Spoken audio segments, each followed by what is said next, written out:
Bakit ho kaya may mga ganong pahayag ang kampo ho ng ombudsman na may mga attempt na pumuslit ng dating House Speaker?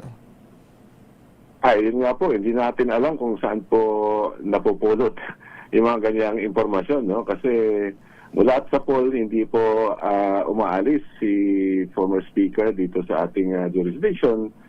Lagi siyang handa na humarap sa lahat ng mga investigasyon. So, hindi po alam natin kung saan napupulot po ng Office of the Ombudsman yung ganyang balita po. Hindi, tsaka kung gugustuhin niya mang umalis, anytime, pwede naman siyang umalis dahil, ano yun? Ano nga yung whole departure order niya?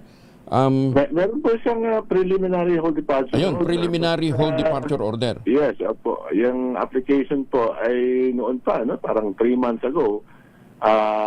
Pero nagtataka kami, wala namang kaso, nag-file ng ganun, ng application.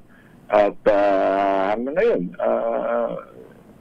sila ay nagbabanta pa lang din po ng subpoena. Teka muna, pag sinabi nating preliminary hold departure order, would that suffice para hindi makaalis ang isang Pilipino palabas ng bansa?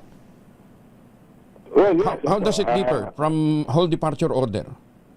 Well, ang normal po kasi na hold departure order, meron po munang kaso, di po ba, na malaki or may matinding gravity, ano? At syempre, mag-i-issue kung may ganung kaso or criminal case na pending sa isang korte, sasabihin na or mag-a-apply ang prosecution na issuean ng hold departure order kasi flight risk, ano? Malaki ang tsansa na ang akusado ay aalis ng Pilipinas at hindi nababalik dahil nga doon sa probability of guilt and therefore hindi na siya babalik para matakasan ng jurisdiction. No? Yan po ang normal issuance ng hold departure order. Dito po, ay hindi pangkaraniwan in the sense na wala pang kaso, ay nagkaroon na po ng preliminary hold departure order upon the application po ng prosecution.